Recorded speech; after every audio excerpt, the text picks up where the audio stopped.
Well, today's Pentecost Sunday, and I thought it would be kind of interesting and maybe a little bit fun to talk to Hugh and Mark about our home churches. We're all products of the church, but we're products of different churches. And so I asked them to take a minute or two and reminisce about their home church or the church where they came to faith or the church that had an impact on their life. And so that's what we're going to do. We're going to take a few minutes and do that. So Hugh, tell us about your home church and what it is that made it so special to you. Well, I grew up in the Methodist church, and I left that church through a bunch of circumstances in high school, and I actually came to faith through the Delaware Valley Christian Church, which is just outside of Philadelphia. And it was a small church that actually had been founded by 4 couples who moved there from the Midwest for the express purpose of starting a church. But what was so meaningful to me was their openness to sponsor a youth group in my high school. And there was one couple in particular who were church members who were the sponsors of the group, and they also led a music group. We had a summer choir and did all the things that actually shaped my whole life. But in reality, it was the opportunity to hear the gospel, the opportunity not just to hear it, but to come to faith, to be baptized, and to find a church family to plug into and discover what ministry is all about. I remember I preached there one Sunday night. It was terrible, but they were encouraging and positive, except for one guy who said, "You need a haircut." But he was right, because I did. It was a great church, and it's still there, still thriving all these years later. But even in the outskirts of Philadelphia, a very powerful impact on my life and ministry. Okay, Mark, you are from Kansas, which is halfway across America. So tell us about where you grew up and about your home church. Sure. I grew up in a town called Council Grove, Kansas, and the church there started in 1881, called Church of Christ Christian, and in fact my grandparents were the first members of our family to actually be a part of that church. And so I can say that I grew up in the church, grew up being introduced to Christ right from the get-go. I can remember my earliest memory of being in that church was Easter Sunday morning. This was before I was even in kindergarten.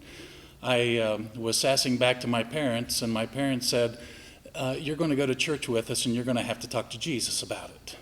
And I refused, and I caused a temper tantrum.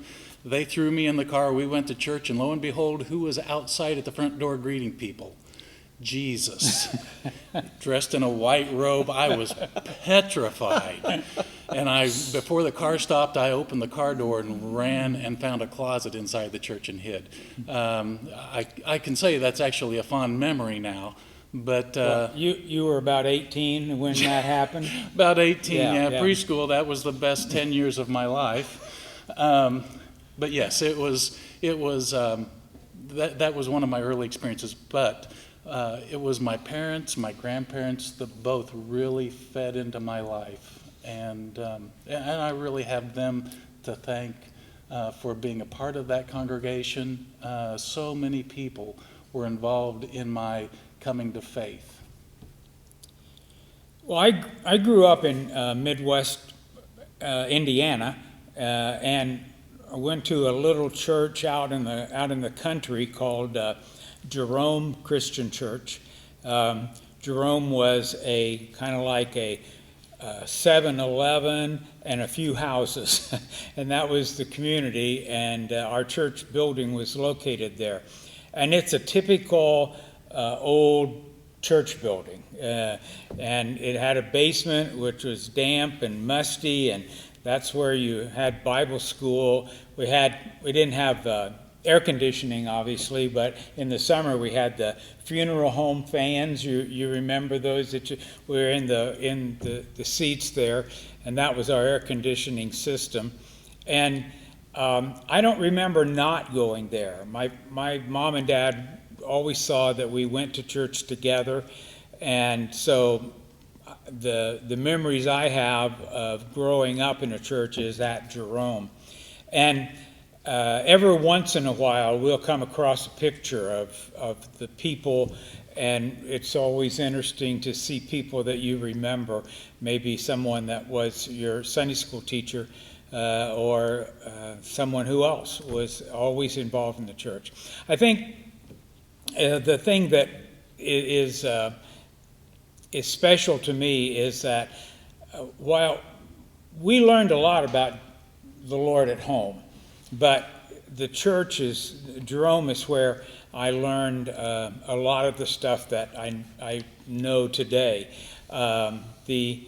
We were in the basement and with a flannel graph board, and we learned the stories of David and Goliath, and those were the foundational things that were important in my life. So I'll remember that as what Jerome means to me. It's not there anymore. They bought land a couple miles away, and they have a really nice facility now. And in fact, the building itself isn't there anymore either. They tore it down, and but the memories still remain, and so that's why that church is important to me. Well, how did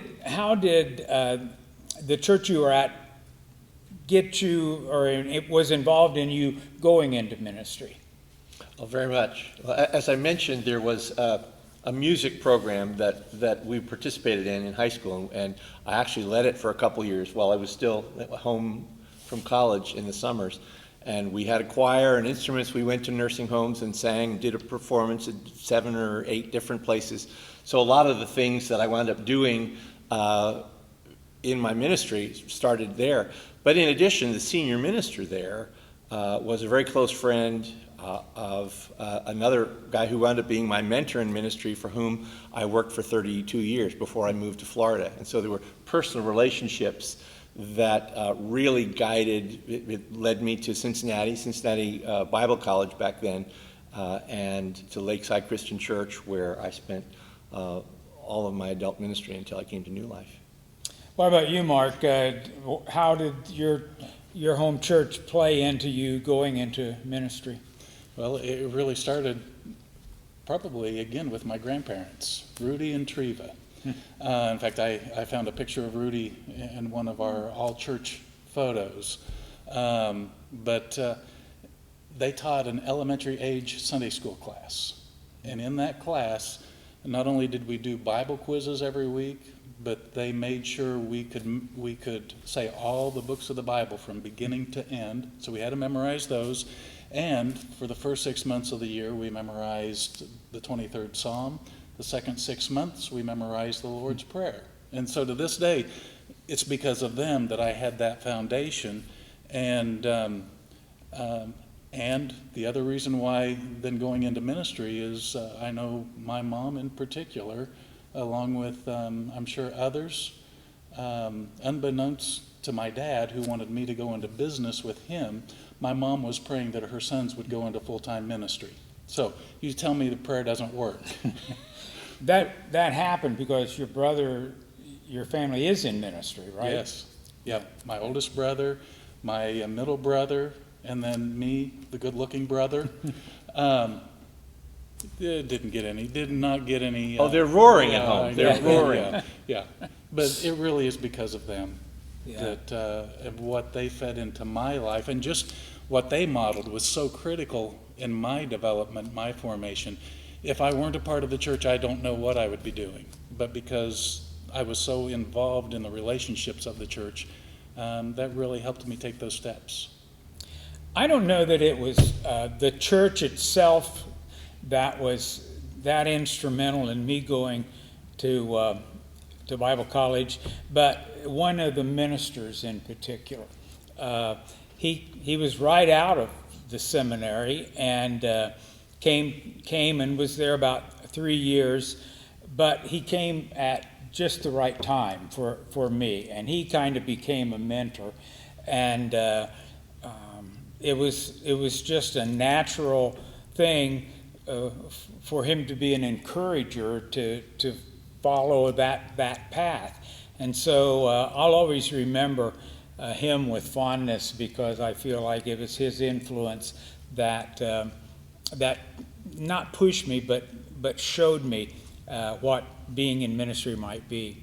Well, the reason I wanted to do this is, first of all, just to enjoy hearing from these guys, but today's Pentecost, and today is the day that we celebrate the beginning of the church. And I thought Hugh grew up on the East Coast, and Mark in the Midwest, halfway across America, and I was kind of in the middle in Indiana. And so our home churches looked very differently. I'm not sure that your church would fit very well in Philadelphia and or even in Indiana, but it fit well where you were. And that's the beauty of the church. The church is successful, I believe, when it can adapt to the community in which it exists. And so our churches were totally different, but there's one thing in which they were all the same, and that is the message. And that's the beauty of the church. The church may look differently in Philadelphia than it does in Indiana or it does in Kansas, but the church is the church when it is the messenger of the gospel, and that's what makes the church the church. So thanks, guys, for sharing your life story, or part of it. And you got anything else you want to say? No, Okay. just grateful to be a part of the church. Absolutely. Yeah, and me, I'm just thankful to be a part of the church, and this church in particular. It is a wonderful church. It's a great church family, and I know we're all blessed. Okay. Well, I can ditto both of those. So thanks for watching, and we'll go back to the service now.